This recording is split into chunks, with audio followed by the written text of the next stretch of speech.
Hello, everybody. Welcome to Behind the Headlines. I've got an incredible interview for you today. James Kennedy. I'm so excited about this one. Switch it up a little, have a musician on rather than all the stuffy authors and shit. No, I love them too. I love them all. But I'm really excited about this. And if I were to sit here and actually give you James's bio, we'll be here for the next 45 minutes just doing that. Singer, songwriter, multi-instrumentalist, producer from South Wales. But I think you should just, if you know him, then you already know. And if you don't know him, then let's get to know him. I think that's a better way to do it. So thanks for being here. If you have questions, throw them in the chat. We might get to some of them. I don't know. But do all that stuff. Hit the thumbs up, hit the subscribe, hit the joins, hit the, I think one of the buttons says when two become one. Click that. And yeah, just be a part of the conversation. And thanks for being here. Share it. And let's jump on in. Please welcome James Kennedy. Hello. How you doing, brother? Good to see you, man. Good to see you. How's everything going? And you're still in London? I'm in Wales today, man. Yeah, in sunny South Wales. Yes. So I'm probably freezing my ass off just as much as you are over in sunny Sweden. Well, man, I hope you're doing well. It's good to see you again. You too. I just kind of want to jump around. I want to talk about music and politics and all of it. You've been making music a long time. Yeah. And what made you and a lot of it, I guess, maybe even more so in the more recent years, is rather political, heavily political, revolutionary. What made you make that decision? Because it seems to me and this goes for comedy, it goes for a lot of things, and even in some ways goes for actors, even though they're reading other people's scripts. But if they decide to speak out at the Academy Awards, if they decide to send a Native American up there to accept their award and tell the Academy that they can suck it, then they still get in trouble. So it seems like the easier path is to not do that. It's true I know it's true for comedy. So what made you choose to make your music political?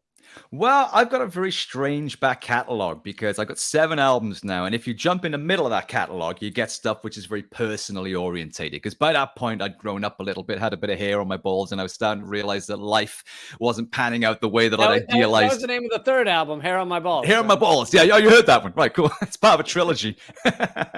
And, they're kind of like personal albums dealing with like mental health issues and love and heartbreak and all that sort of stuff, because that's kind of what I was going through at that point. But either side of that, like my first album was called Made in China. It was an hour-long, very progressive kind of fuck you album, which was very political. And the first song on the album came out in 2002. So it's literally 20 years ago. So like the first 3 records I did were very political. Then I kind of went into the depressing kind of emo, it's all about me kind of phase. And now I'm back with Make Anger Great Again, which came out in the pandemic, which is back to the politics again. So I kind of started out with the politics, and I'm back there again. I think it's just, for me, I don't have a problem writing about that stuff. There was never a decision that was made to sort of take that route or anything like that. That's kind of where I started. And then I kind of went off track, and then I found my way back again. I just followed my anger, and here I am again. But so when you find, and by the way, I'm not going to be playing any of the music out loud, because I notice when I do that, YouTube algorithm loses its goddamn mind. Yeah. So even if you give me permission, they're like, no, you don't really have permission. So that was kind of the personal choice. But in terms of career-wise, was it just like, because I know what it was for me as a comedian, and it felt like it wasn't a choice. It felt like this is who I am. This is what I need to say. Fuck it all. And I maybe at the time, at least at the beginning of when I was becoming heavily political, I didn't know the ramifications fully. How severely you can be blackballed and kept off of the mainstream airwaves. So was it that kind of like, did you put that much thought into it, or was it just like, this is what I'm feeling? 100% the same for me, dude. Yeah, it's just who I am. I mean, I kind of grew up, I was always kind of attracted more to those artists that did that, like Roger Waters or Frank Zappa or The Clash or the Sex Pistols. I was just kind of, I always thought those artists were cooler because they had that extra element to them, you know, it's like the music kicked ass, but also they were saying stuff, but it's provocative and controversial, and that kind of sticking it to the man, that kind of punching up mentality, it just naturally resonated with me because that's just who I am. So when I started doing my own music, it was a no-brainer for me. I couldn't, what else was I going to write about at that point? You know, my girlfriend, I was like, no, I'm going to write about the fucking government and the police and all that shit. So for me, it was just a natural thing that was it's just a natural expression of who I am and what my principles are, you know? Do you get many fans that are fans of one thing and then, you know, fans of the emo phase, and then they go, how Yes. dare you? How dare you have Yes. these opinions? Yes, the emo phase was way more successful than everything else I've ever done. And I had a top 50 best-selling album with my album Home, which was kind of singer-songwritery stuff when I was in a massive manic depression, existential turmoil kind of period of my life. That album Well, did really dude, well. if that's the formula, you got to be manic depressive again, right? Well, it's the only reason I did it, you know what I mean? But yeah, like it is very confusing now for people who look at my back catalog because, yeah, like I say, you know, if you jump right in the middle, or if you click on what is usually the most popular stuff online, you think like, well, this is a guy singing about, you know, depression and mental health and acoustic guitars and all that sort of stuff. You know, where's the anger? You know, so it is confusing. But I'm back with the politics now, like say with the new album, and I think I've got enough content to inspire me for probably another 5 albums with the heartbreaking shitstorm that we're all witnessing right now. You know. Well, that's absolutely true. How do you view Britain as doing right now? You give it an A+ on the report card? It depends on what we're testing. I mean, if it's an A+ in fucking horrific exploitation by the 1% bastards who are just ripping this country out from under us, then we're top of the league, dude. I think we were top of the league yesterday, I saw, for countries who are destined to go down the toilet this year, compared to everybody else in terms of GDP. So yeah, we're top in some leagues, but none of them good. Yeah, it's looking ugly. It's I mean, Britain and so much of Europe is basically just you know, genuflecting to the American empire endless war machine. It's sad to see. So It's bad. have you? I mean, you do so much of the stuff yourself, you know, which was kind of my view of the way I was doing comedy. Now, music takes more people than comedy. Stand-up comedian can just walk up on stage, hold a mic. But yeah, have you had much pushback from the music industry about your politics? Or like, are there discussions about that? Or well, ironically, like I said, when my first album came out in 2002, the first single of that was called Terrorists, and it was all about the real terrorists in the world being, you know, the government and all that sort of stuff, and the military-industrial complex. And it got played on Radio 1, which is like one of the biggest radio stations, if not the biggest radio station in the UK. And I even say fuck in the song, and they played that too, at like, you know, in the middle of the afternoon.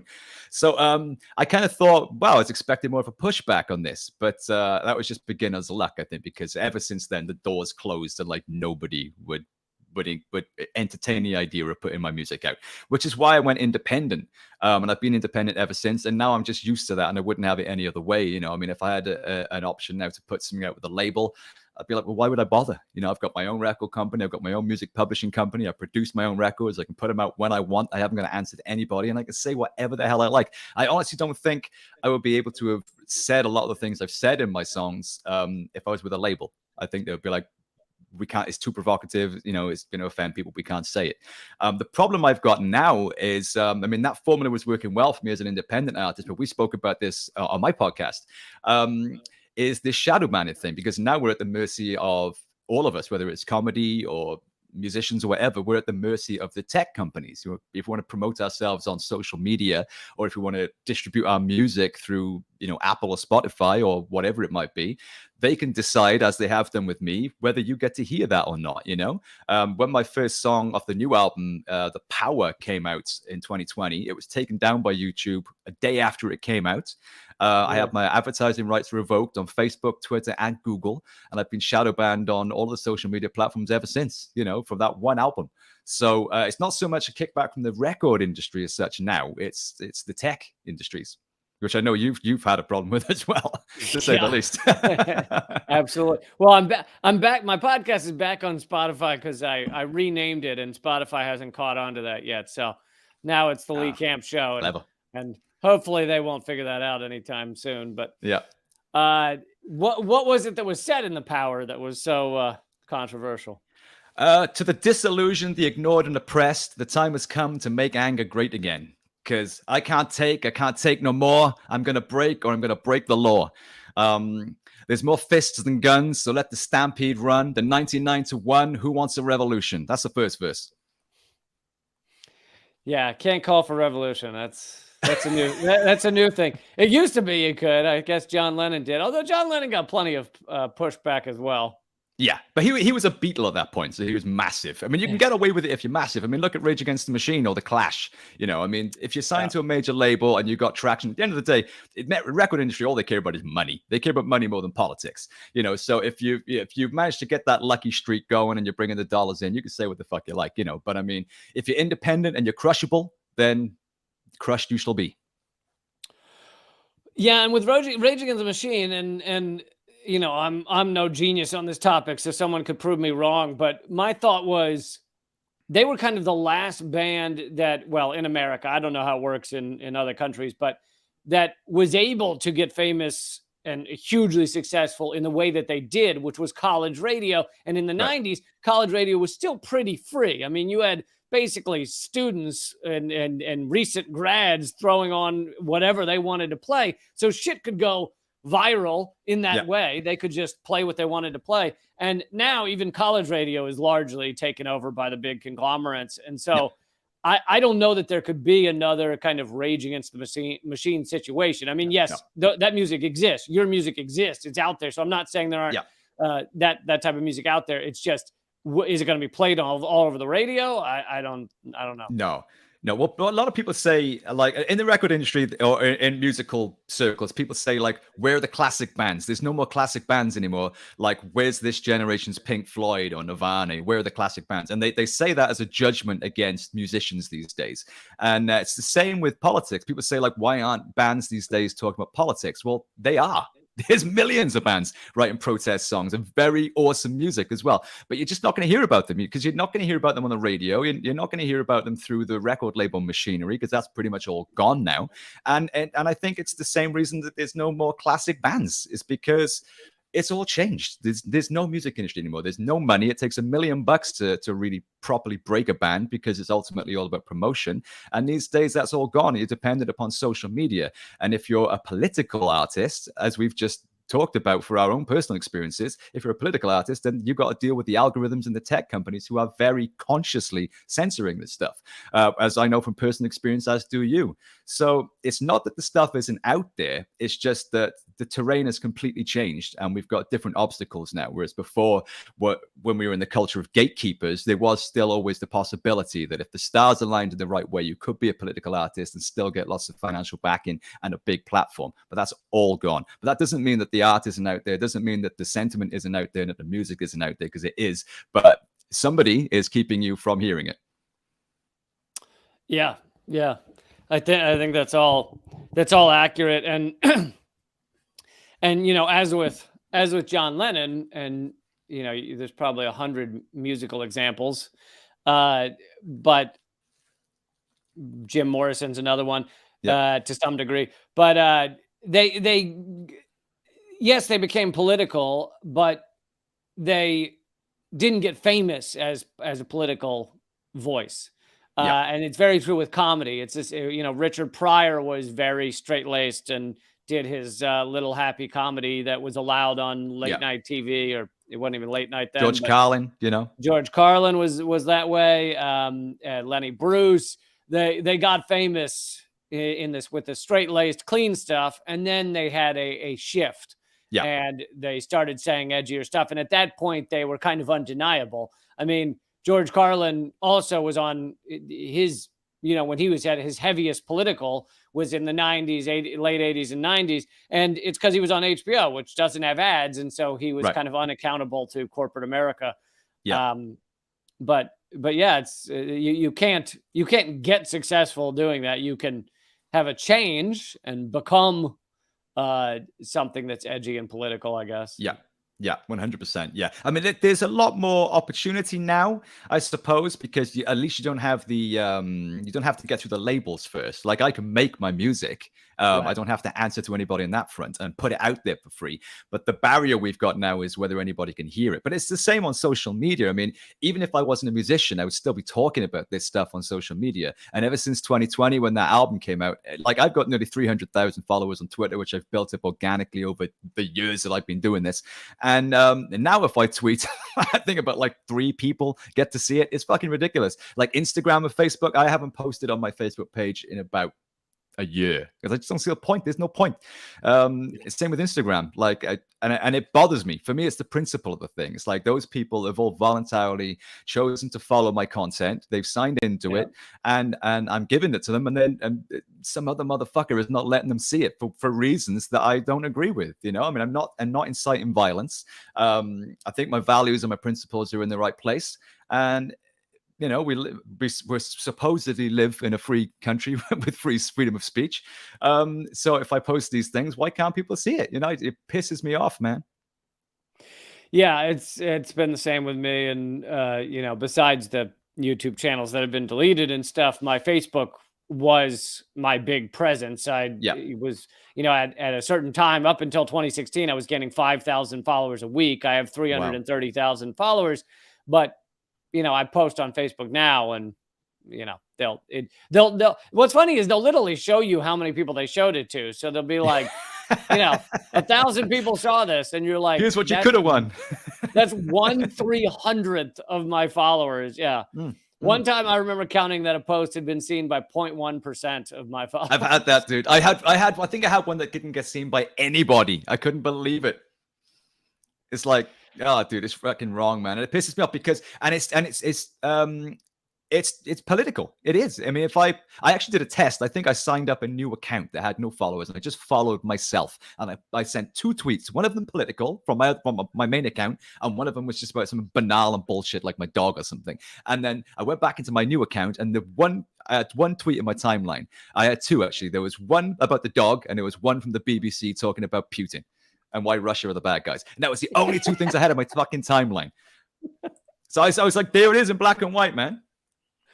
What if you posted a dog picture with, you know, Putin around the collar or something? And I'm going to try that later on. Yeah. It'll go viral. Yeah. What do you feel is the role of music in revolution and political movements? I don't know if it has a role, but I feel like it has a part to play for sure. I don't believe that an artist has a duty to be political or you know, to use their platform to do anything other than to honestly express their art. And if that isn't political, then you know, then and as long as it's true to them and their art form, then I think that's their only obligation.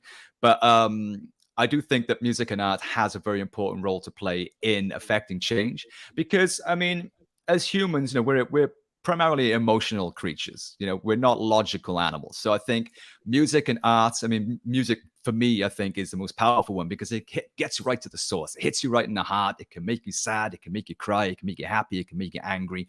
And it can pull your emotions and just get straight to the source, you know? So I think music and art is a great communicator and a great deliverer of messages, but I don't feel that that's an obligation that we have to have.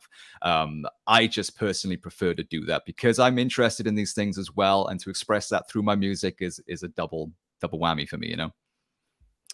Yeah, I feel kind of similar about comedy. It's not that I feel comedians must be political. There's a lot of comedians that I've loved that are apolitical. You know, there's Stephen Wright and Mitch Hedberg and some of these great abstract thinkers.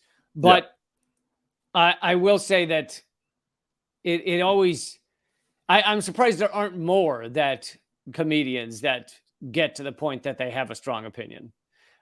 So it's not that I feel they must, but where are they all? Right. Yeah. It's like you know, there's a handful of them, and then every comedian's got their 5 minutes on Donald Trump, which I don't view as actually counting as political. That's not, you know, that's just doing the same old shit. Yeah. But I so it's not. I don't feel they must, but I'm kind of like, but where the fuck are they all?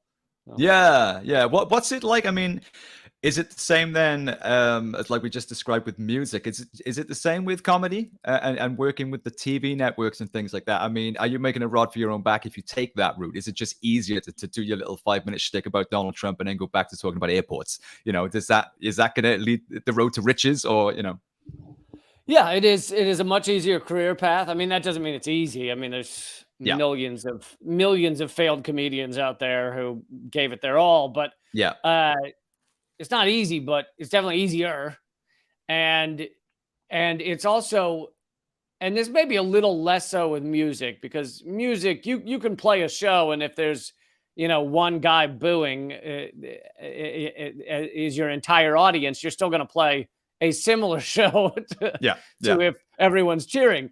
Whereas with comedy, it's like comedians are always looking for that immediate gratification, that immediate response, and you have a far tougher time getting it from a neutral audience, from an audience that's not just fans. Right. You have a much tougher time getting it if you're talking about edgy issues or difficult issues, and so a lot of comedians just go the path of least resistance, I think. Right. Well, you So managed to weld those two worlds together in a genius way, man. I mean, I saw you. What was it? Just before Christmas in London. Fucking killer show, man. Yeah, brilliant. Every time. I truly appreciate that. It was not killer because I'm very rusty, because the pandemic stopped all the touring, and Right. it's like hitting a tennis ball or kicking a soccer ball. I'm just not the same. Well, I thoroughly enjoyed it, dude. And like, I'm sure that everybody watching this as well, and all of your followers, completely appreciate everything that you do to, to broaden our minds and to deliver the truth bombs that we so desperately need, but making us laugh at the same time. It's a true gift and a talent that we all appreciate you for doing, man. Stop it, James. I'm not supposed to blush on this thing. Uh, who inspired you when you were getting started? Well, I was raised in a cool household, man. My parents were hippies, so I was raised in a kind of weed smoking Jimi Hendrix kind of documentary style household, See, I would have so- thought when you're making, Make Anger Great Again music, I would have thought you had some strict like military dad or something. No, I had nothing to rebel against. That was the problem, man. I'm the square one in my family, Like I'm the one reining my parents in, because they're rock and roll, and I'm kind of like, come on, you should be in bed now. Think of your health.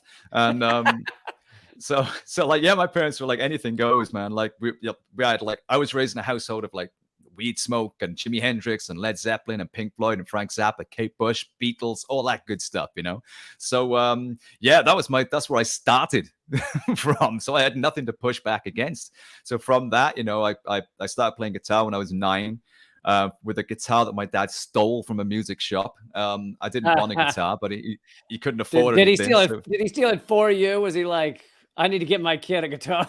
Yeah, well, I have to get my kid something because it's just another kid's birthday that I don't know what to get. I haven't got any money. I think it was in a music shop, and he saw this kind of little Spanish guitar by the doorway, and he thought, "Fuck it, I'm taking it." So Nice. that was my birthday present, and he showed me a little blues riff for my birthday. I didn't want a guitar; I had no interest in it at all. But then I mastered this blues riff like straight away, and it just became my obsession. So from there, then I just took a deep dive into every kind of music I could get my hands on, So I got straight into the prog rock and the punk and noise rock and experimental electronic, everything. I've been through everything, So yeah, my inspirations are broad, but I've been listening to music and I've been immersed in music, like I say, from the womb, probably, with my parents.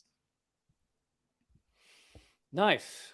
So music's, it's always changing, but something, kind of crazy is happening now, where you have, algorithms, bots, computers. They say now that they have bots that can create songs where experts can't tell whether it's human made or not. Yeah. Where do you see music going 10, 20 years? Oh man. I don't think the future is looking good for anyone in any industry or line of work at the moment. Yeah, I think that's the way it's going to go. I think that's the way it's going to go with everything. I think AI is the next big thing. And after that, global Armageddon. shall ensue. I think it's literally going to be like the Terminator movie if we last that long, if we don't fry ourselves before we get to that point. So yeah, I think AI and online music and digital music, that non-human music, just algorithmic music, I think is going to be, and streamed, I think that's going to be the future. For me personally, I hope I won't be around to live in that world. I hope I would have choked out by that point with a bottle of whiskey in one hand and a guitar in the other. Yeah. I don't fancy that future at all. But yeah, I mean, the sad fact of the matter is that you probably can't tell the difference because, you can shove every song that's ever been written into some kind of software and it's going to figure out the patterns and figure out the exceptions to the rule and put all that stuff together and be able to knock out a song that most people wouldn't be able to tell the difference. But who wants that shit? What's the joy in that? You know what I mean? For me, as long as we can get on stage and in communion with each other and make some loud fucking medicine on stage and, scream our hearts out at injustice or cry our eyes out or whatever we got to do together as humans as our last hurrah before, the robots take over, then yeah, I intend to rinse that as hard and for as long as I can. Was the pandemic with the lockdowns painful considering the no live performance for you? I gotta say, man, I mean, I had a pretty good lockdown. It was pretty good for me. So you didn't need the performing. You weren't jonesing. I didn't miss it really, man. I'm missing it now. I mean, I had I was living in an awesome house at that time, out in the countryside. I had no neighbors. I had a fucking huge garden. Like it was a millionaire's house, right? And we managed to like rent it for super cheap. And then all of a sudden it went into lockdown. And I was like, this is heaven. I'm just in this dude's house for like 2 years, you know what I mean? With this perfectly manicured garden with a gardener, it's giant, no neighbors. It was heaven. And I think that's where I actually wrote the album, was in that house. So there's video. I think I did an interview in the garden where I'm under this massive fucking canopy umbrella thing in the garden, surrounded by all these beautiful hills, beautiful sunshine. And I'm like, yeah, I'm writing an album about injustice and poverty and stuff. And it's like, you champagne socialist prick. So and people are like, bullshit. Yeah, what the fuck do you know about any of that stuff? You're sitting in your mansion. So, yeah, I was great, man. The weather was really good that year as well. So I was like, look, I'm very lucky to be, if I'm going to be on lockdown, I'm very lucky to be on lockdown here. I can make as much noise as I like. So that's what I did. I just threw myself into writing. I did a shitload of interviews. And in the lockdown, my album came out, but I also had my autobiography came out 3 weeks later as well. So I was doing loads of promo, loads of interviews, loads of live streams and stuff like that. I did a lot of performances that way as well. So it was okay, man, but it's dragging on for me now. But the problem is it's coming out with a lockdown. The music industry is basically in bits. Small venues are closing down left, right, and center. Right. Every big band on the planet kind of was, doing backlogs of 3 years worth of tours that they couldn't do. So you can't get a bus, the cost of a bus or tour or crew members or anything like that is just 5 times as expensive as it was because everyone's touring. So it's fucked at the moment, man, So I'm just sitting it out. Like I haven't toured yet. I haven't toured in 3 years now. So, but everybody I talk to who's out there doing it is like, dude, it's hard, it's bad, and it's expensive. So just stay home. So that's what I'm doing. I'm just doing podcasting. I'm writing my second book and probably going to work on another album, I think, man, Nice. What are the ideas for that? Oh, I don't know. I guess I'll just look at the window. You know what I mean? There's not a manicured garden out the window anymore. Huh? No. I've moved since then, man. So I'll just look at the window at the homeless and the burning cars and the fucking, the poverty and the bleak desperation around me, and just I'm sure there'd be plenty of inspiration there for angry music. I mean, that's the one thing you can say about desperate times and times of crisis and hardship is it always tends to generate good music. You look at the blues or hip hop or punk.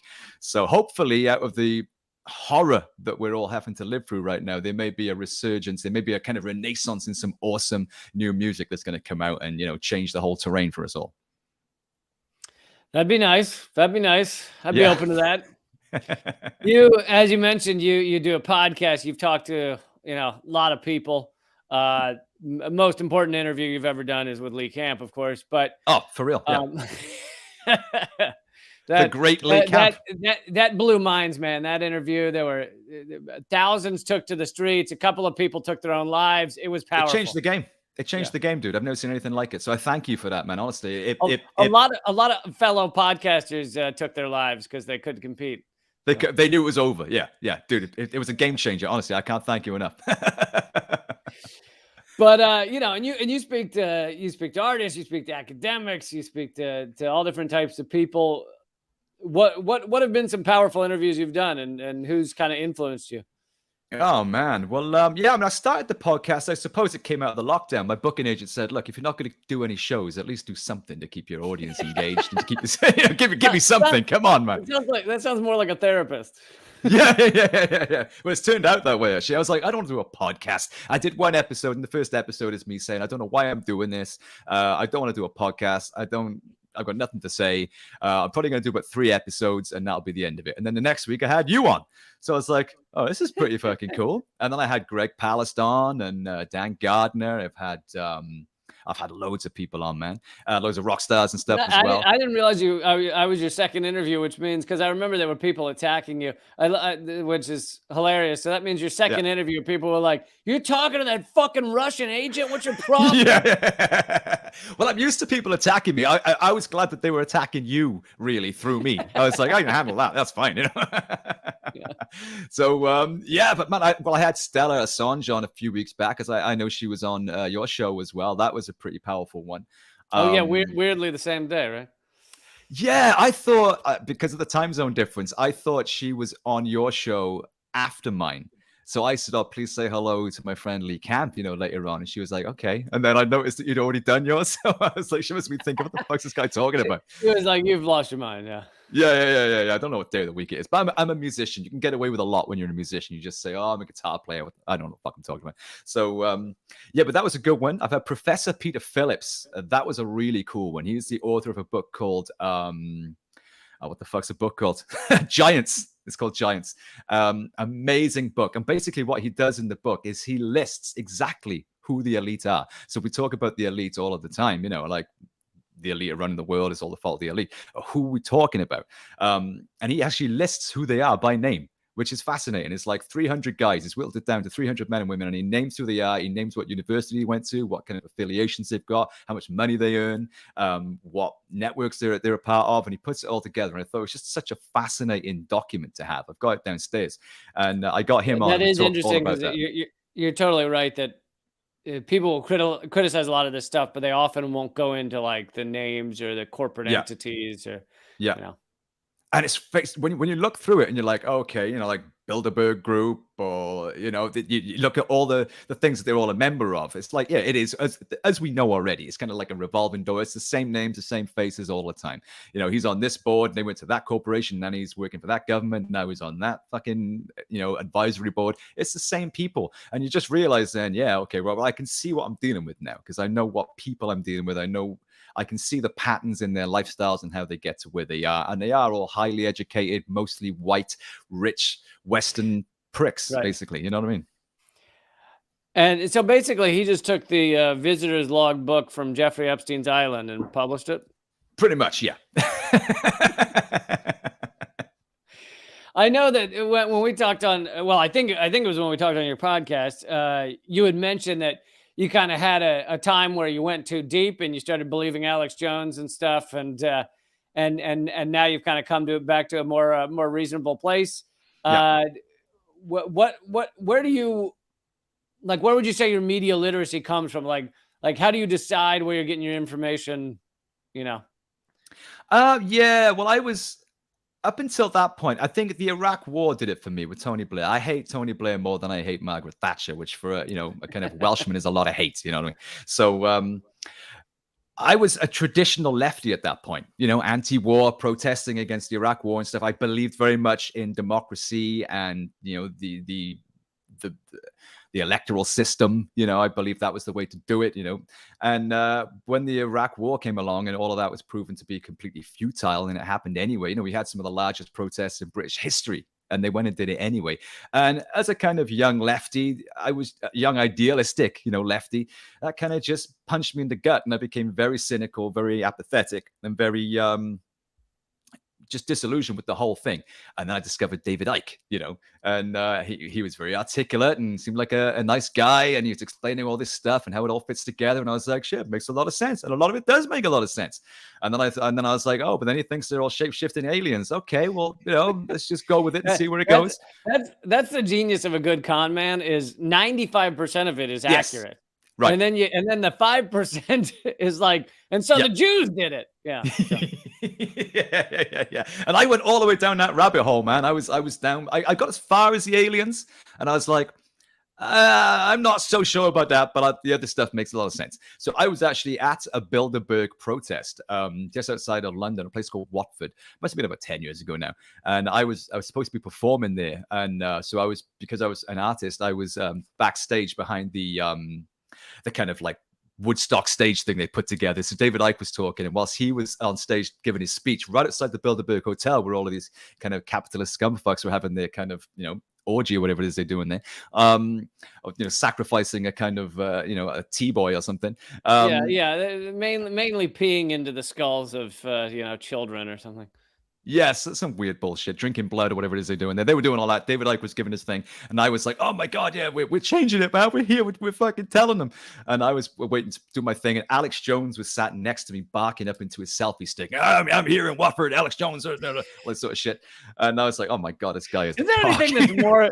Is there anything that's more masturbatory than barking into your own selfie stick? I know, just walking around like, it's Alex Jones. And that's all he did. And I started to realize then that, like, it's just all a bit daft. This is I think because I was confronted with it face to face with some of the actual characters involved. And I started to realize that the whole culture around that world was full of dicks, really. There's so much kind of snobbery and elitism. I watched a video with, I think it was Mark Dice and Luke Rudlowski, and they were filming themselves walking down a beach, and they were asking people, hey, what do you know about the Pact for the New American Century? And people just in their bikinis going, oh, I don't know anything. And they were like, oh, you see, you're ignorant. And then they were making up stuff, and they were like high-fiving each other, like, yeah, they're like, oh, look, fucking. They were high-fiving each other like, oh, look how clever we are. Like, we know all this stuff. You don't even know what it is. With some dude there with their ice cream, like, what the fuck? And they were just making up stuff and like making up names. Oh, what do you think about the attack in some, made up country? And they'd be like, oh, I think it's really bad. And they'd be like, oh, fucking dumbass, a high-fiving. And I was like, that's all this is a nerd fest. It's just a nerd fest of like, we've decided that we hold all the secret knowledge, and anyone that doesn't know the shit that we have invented, most of ourselves, is a dumbass, and we're awesome. And I thought what this is essentially is a kind of a Star Trek convention, for people with a vague interest in politics. And I was like, all the years that I've been in this rabbit hole, I haven't been to one protest because it's all pointless and they're all two sides of the same eagle or whatever the fuck that means. So I was essentially pacified, and I just became apathetic. And I'm sure the government would have been very happy with me staying in that place for the rest of my life. And I just realized that actually, this is actually quite destructive, because it just makes you completely useless. You don't do anything if you just think that there's no point, because they're all a bunch of bastards anyway. Voting's pointless, protesting's pointless, because that's what they want you to do. They're playing you off against this side to get that outcome. You can make shit up all day long, ifs, buts, and maybes, but at the end of the day, you got to get out there and do something. I just felt that whole conspiracy world was just a nerd fest full of dicks, and I wanted out, basically. So I'm back now in the real world, and I'm more interested now in just collective action and actually getting some shit done, Yeah, well said. I mean, there's it. You can tell it's for many of those guys. You can tell it's a grift, because for a while, I know with Alex Jones, Bilderberg was the be all and end all. It was all he talked about was Bilderberg, and then he moved on. One day, it was no longer Bilderberg. It was some, then it was another thing. And I'm like, I never really watched him, but I vaguely knew what was going on. But I was like, hold on, I thought Bilderberg was everything. It's all that mattered. Right. If it's not all that matters, what do you, and it's the same.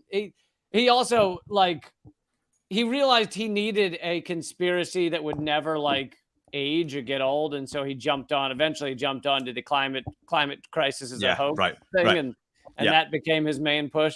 But yeah, it's like, you can say mainstream media is full of shit, and they are. Yeah. But you should also have some information that is based on reality. Yeah. Yeah, 100%. You can just be a contrarian as long as you like. It's easy to be a contrarian. It's easy to say, oh, well, there's this load of facts. Oh, yeah, but that's bullshit because of the thing I just made up. It's like, if I told you that there's a dildo flying around the moon, and you'd be like, well, prove it to me. I'd be like, well, you can't prove that I can't. That doesn't mean that it exists. You know what I mean? Just because you can't prove that the thing I made up doesn't exist. So, and I feel like it's that mindset that permeates all of the conspiratorial mindset. Don't get me wrong. There is a conspiracy happening. Greg Palast said to me, there's certainly an evil conspiracy, but it's not hidden and it's not all that fucking clever. You know what I mean? It's just a bunch of rich douchebags, Speaking of it not being hidden, and I just want to preface this by saying there's a lot of awful shit that's by the people at the World Economic Forum going on right now. However, I love people that are like, look, that is the whole plan of everything. It's like they don't present the ruling elite, the ruling class don't present their plan to the people on a stage with cameras in front of them. Like, and furthermore, you don't think they can have meetings that we don't see? Like, well, exactly. Everybody's so caught up on the World Economic Forum, which I'm not denying that you can talk about it, but to act like that's the be all and end all, it's like, these people are capable of having Zoom calls. They don't have to get in front of you on a stage and tell you. Yeah. They live in the same gated communities. They got each other's phone number. They meet each other at the same charity balls. Their wives probably hang out. They don't need to go to the Bilderberg group to talk about their plans once a year. They talk on the phone every week. You know what I mean? It's what it is essentially. It's a class. It's a social class. You know what I mean? They're all part of the same class. So they mingle in the same circles. They cut deals amongst their own, just the same as we all do. The problem is they're running the world, so it's a problem. Yeah. Well, I wouldn't say they're just like we all are. They're sociopaths. No, they're like we are at all. You're talking about helping your neighbor. They're talking about, chopping down all the forest to make themselves 100%. richer. 100%. Yeah. Psychopaths is what they are. Yeah. I wanted to ask you about some of your lyrics here. I thought it'd be fun to get kind of a deeper insight into where your mind was at for some of them. In The Power, which I know you quoted some of it, but I don't think you said this part. To all the puppets in power and the drones that surround you, the real power is us. Don't make us remind you. What are your thoughts off the top of your head? Don't make us remind you, man. We are the power. You might have the guns, you might have the money, but there's fucking millions of us, and we run this show. We're the ones that do the services. We're the ones that do the work. We're the ones that pay the taxes. Without us, you got nothing. And if we all decide to take to the streets and rush into the fucking houses of parliament, it's over. It can be over tomorrow. So the real power is us. Don't make us remind you, because you're gonna regret it. I saw, and speaking of that, I saw that the UK, which is where you are, is they're getting ready, or they're close to passing something that would make protest even more illegal. I mean, they can already arrest you for certain kinds of protests, but it would specifically say that they could arrest you before disruption begins. So public if order you're bill. thinking of blocking an intersection, they can arrest you. Yeah, it's the public order bill. Yeah, I think it got slammed down a few things in the Lords this week, but it's going to go through. I mean, and what was the there was another thing. It was the police courts and orders bill or something. I can't remember what it was called. We did a thing with the Kill the Bill campaign and Extinction Rebellion. I played outside the Houses of Parliament last year, I think it was. Jeremy Corbyn did a talk, and then I played The Power acoustically. There's a video of it on the internet somewhere, and that was in protest for the Kill the Bill campaign. And they were doing that shit then, trying to find every reason they could to close down public protest, to essentially make protest a criminal act. And so they're still trying to shove through a lot of that legislation now. It's changing its form because it's going back and forth between the different houses of government. But it's going to go through. And what I said at the time was, it doesn't matter. If it goes through, it goes through. We still keep turning up. We still keep making just as much noise, and we still keep being a pain in the ass, if not more so, to send a message that, like I said, we are the power. You can't just fucking take away the rights that we have spent centuries fighting for. We've all got to get off our ass and make sure that you can't just, it's not good enough to just send a tweet or click a like. You've got to get out there and stand up, be counted. And when they take away the right to protest, that affects everybody on both sides of the political divide. So that affects the right and the left. That's one thing we can be united about, is to get out there and protect the right to protest, because it is absolutely fundamental to a democracy, more fundamental than the right to vote, because the right to vote is co-opted by two parties exactly the fucking same. So the right to protest is direct action, and we need to maintain that at all costs. Whether they push this stupid law through or not, we still keep turning up in ever greater, louder, more irritating numbers. Let's be irritating again. Yeah. I know you mentioned you spoke to Stella Assange. Have you been active in that protest movement? On and off. I mean, it's been going on so long, that one now, isn't it? You know, I mean, it's so depressing. And it's hard to know what to do at this point. That's why the conversation with Stella was so fascinating, because she said to me that because I was asking her, about the legal process and what's next and what options are left at this point, and she said this isn't a legal situation, this is a political and cultural situation. So by keeping the narrative alive and by amplifying the message, it's that's going to eventually, hopefully, topple this in Julian's favor. This isn't a legal case. This is a war of narrative. So I think, again, it comes down to people power. It's down to all of us doing what we can, artists or non-artists, or just everybody. It doesn't matter. You don't have to have a platform. You don't have to be a person with a profile. You just have to be involved and do your bit to amplify things and to turn up and stand up, be counted for what's right. Yeah, absolutely. I mean, I'm hoping something will happen here soon, but I mean, I'm hoping that Australia stepping in and changing their tune, because they have a new prime minister and he's been heavily lobbied, and so he's actually said some things in favor of Julian. So hopefully that makes some kind of difference. But you're right. It's gone on so long, and it is tough to keep people interested in a news story that goes on for years. It's so important, though, because Julian is a hero to many of us. He's a journalist, and what he did was so important. With the whole WikiLeaks, the concept behind WikiLeaks was so important. It's so pioneering as well for democracy, and that's why they're trying to make an example of him. They're trying to say, don't fuck with us. If anyone ever does anything like that again, here's the example. This is what's going to happen to you. So it's really important that we fight this as hard as we can, because it's not just about Julian, as heartbreaking as that is. It's about democracy and freedom of information, and if we don't have access to what our government is doing in our name, then we don't live in a democracy, and we know that we don't. But that's why what Julian did was so important and so pioneering. Right. I know I've mentioned it many times over the years, but it's hardly even in the discussion, is the fact that in order to have some form of democracy, we're supposed to be informed as to what these motherfuckers are doing. And that's what he did. He informed us about what they're doing. And that's the way you have a real democracy. But of course, that conversation can't be had. Exactly. 100%. It's such an important case, and it's heartbreaking for the family as well. And I just can't imagine what he's going through after all this time. I mean, the guy has been in some form of imprisonment now for 10 years? Yeah, 10 years. Yeah. Crazy. Let's jump to another lyric here. It's from Autopsy. It says, "Here we go again. We're still choosing filthy rich liars over food banks, sweatshops, tower block fires, 0-hour contracts, billionaires pay no tax, the homeless, immigrants, and poor get attacked." What are your thoughts? That's like a little essay, that one. Again, I wrote that one in December 2019, because at that point I was just thinking, I was looking at everything around me, and I was just thinking it can't get any worse. I mean, so essentially what I was doing in that song is listing all the bad shit. I mean, that's only the first verse, right? The second verse does it again, and the chorus basically says, "What's it gonna take?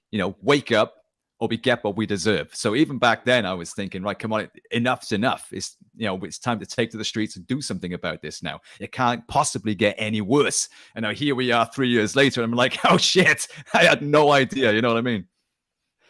I know. I used to do bits, dude. Listening to my old comedy bits is like crazy. Some of them are from 2010, 2008 or 9.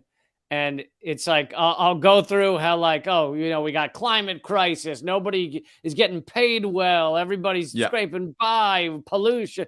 And it's like, all of it is just worse than it. Yeah. You wouldn't think it could get any worse. It's fucking crazy. And it is a little bit disarming, a little bit deflating. Because you think, wow, man, what can we, how are we going to fight against this? It just keeps coming. It just keeps getting worse. You know what I mean? But there's got to come a breaking point soon. It's got to happen. I mean, I thought that breaking point was in 2019 when I wrote that song, or 2020 when the album "Make Anger Great Again" came out. The "Make Anger Great Again." The whole point of that is fucking it's time. It's time to do it. We're all angry. We're all pissed off. We're all being shat upon from a great height. It's time. I was feeling it. And I suppose, during the lockdown, there was a lot of civil unrest. There was the Black Lives Matter protests, and there was a lot of, anti-lockdown stuff. And along with that, sorry, I wanted you to keep going, but along with that, you had people realizing things like mutual aid, realizing like helping your neighbors. And so it was that combination of like, wow, our government isn't helping us at all. And people were realizing that the lower classes are kind of in this together a bit. 100%. Yeah. And you got to see things like the Partygate stuff, where we weren't allowed to visit our relatives in hospital, but they were all fucking drinking champagne, and going to parties and stuff with each other. So, there was a lot of anger at that time. And when the album came out, I was like, oh, dude, I couldn't have timed this fucking better, because I didn't know when I wrote it and recorded it that we were going to go into lockdown. I thought I was just going to be gigging it as normal. So when all that shit happened, I was like, man, I couldn't have timed this better. You know what I mean? This is the soundtrack for now. But no, I mean, the tech companies just squashed it so nobody got to see it. And here we are 3 years later now. And it's like 10 times fucking worse. So it's almost unsatirizable. I mean, do I do another album now? You're saying, hey, guys, it's really bad. It's worse than the last time. They'd be like, yeah, dude, we fucking know. Tell us what we don't know. Do another album where the only lyric just said in different ways is, no, I meant it last time. I'm still angry. Are you? Come on, let's go, man. What's it going to take? What is it going to take? What's it going to take? I mean, I know in Britain we have a problem in Britain because we don't really have a kind of revolutionary culture here. Not like they do in France or something. We've got proud tradition. You politely ask for change. Yeah. We will go to the pub and moan about it, and then carry on as normal. I've honestly thought for a long time the only time we'll have a revolution in Britain is if they close the pubs down.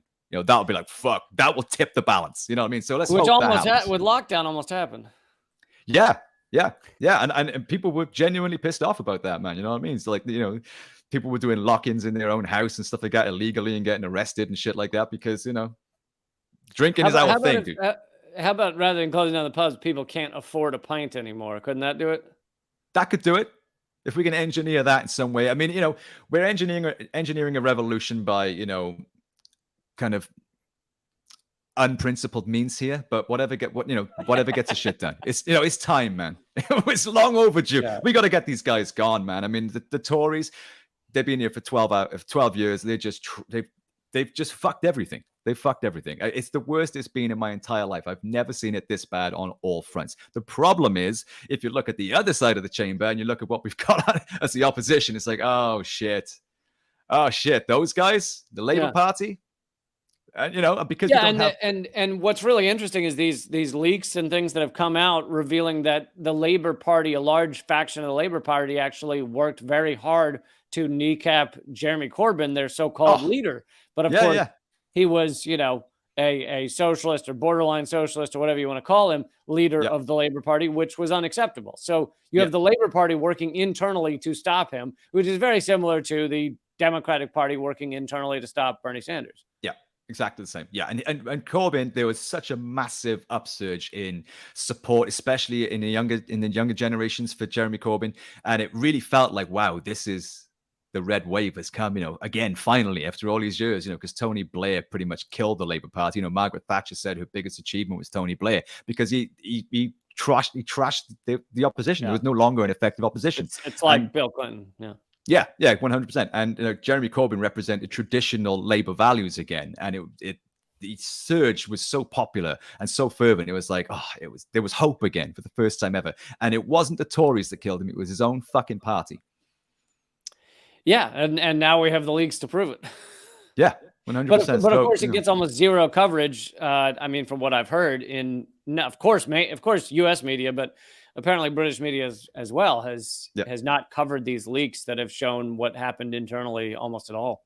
No, that's over now. That story's case closed, and it's all about Keir Starmer, who is, essentially fucking useless.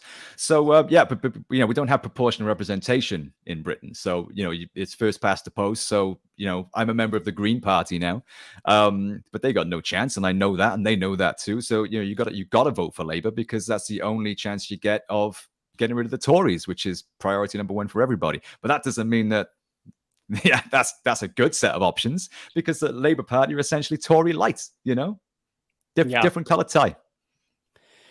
Yeah. And Keir Starmer has the name of like a villain in a Star Wars movie. Yeah. 100%. Yeah, it's not good, man. It's not good. And I honestly do think, you know, the only way around this is mass collective action. You know, I just don't think I can't see what else we can do. It's time to start getting out there, making some noise and tearing down walls, literally.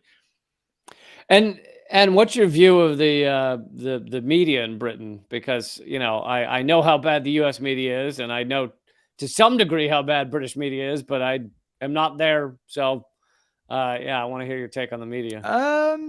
I think it's probably much the same as it is everywhere. You do have a certain spectrum of opinion, but it all fits within what's acceptable to the establishment, essentially. I mean, there have been studies done that show The Guardian, which is supposed to be like kind of like a lefty mainstream paper or whatever like that, you know, they won't speak about Yemen, you know, or Syria, right, or, you know, a whole range of issues. Didn't really defend Assange. Not at all. Not at all. We're brutal to Jeremy Corbyn. You know, well, they fucked Assange, actually. Yep. So, you know, so yeah, I mean, there's a certain variance that gives you the kind of the illusion that, you know, you have freedom of information, but all of it fits snugly within the establishment narrative, I think. So, you know, yeah, I don't have any faith in the media at all, which is why I don't read or pay any attention to the media. Yeah, no, you got to get your information outside of mainstream media, just writ large. Well, it's been a pleasurable hour. Thank you for spending the time. It's been an hour already. Jesus Christ. We did an hour. Yeah. Wow. Just getting warmed up. Where can people follow all your work and all the new shit you're putting out? Well, I'm on, there's two James Kennedys, right? There's a guy, you may know of him, on a show, a reality TV show, an awful TV show in America called Vanderpump Rules. There's a blonde British guy, he's British as well, which doesn't help, called James Kennedy, right? If you type in James... I didn't know that until I was trying to pull up your videos, and I was like, who the fuck is that guy? That's what happens, man. Every Tuesday, I get his hate mail on Twitter, you know, after the show has been out. US Weekly even did a feature on it because it happens all the time. So if you type in James Kennedy into Google or YouTube, you're going to get all that shit, you know, clickbaity stuff from his TV show. But if you type in James Kennedy singer, you'll get all my shit on the search. And if you go to James Kennedy UK on Facebook, Twitter, or Instagram, you'll get my stuff. So just add the UK in, and James Kennedy stuff on YouTube, and you can hear my albums. I'm on Spotify and everything as well, Bandcamp. So, you know, fill your boots. There's a British footballer named Lee Camp. No way. Yes. Who has been playing for various teams for, it seems like, my entire career. So like 20 years. And the guy never goes away. He's always playing somewhere. I think he played for Cardiff for a while. Wow. So... You got the same problem. We got a lot of the same problems, dude. Same problems. Hey, man, thanks so much, and hope to see you soon down the road. Thanks so much for having us, man. And, you know, I hate to steal your line, but keep fighting. Keep fighting, man. See you soon, bro. See ya. All right, folks, thank you so much for joining me for that. That was quite a pleasure, mixing it up a little rather than just having journalists and academics on here. And James Kennedy doing great work, so hope you'll check him out if you didn't already know his stuff. I do these interviews twice a week, every week, so I hope you will support us. I hope you will hit subscribe, all that good stuff. Join patreon.com/behindtheheadlines. We're completely independent. We're funded by you. It comes down to you. So I hope you will keep this show going. And there's a new episode of The Most Censored News as well, my other show I do for Mint Press. And I hope you'll check that out. It's also at youtube.com/behindtheheadlines. It's about how the United States is actively working to crush the most peace-filled country in the world. I'm not kidding. They did a poll. This is the country in the world that has people feeling peaceful the most percent of their time, highest percentage, and we're trying to crush them. So who do you think the bad guy is? If you have someone trying to kill the peaceful people, who's the bad guy? Anyway, check that out. That's at youtube.com/behindtheheadlines. And I'll see you next week. Keep fighting.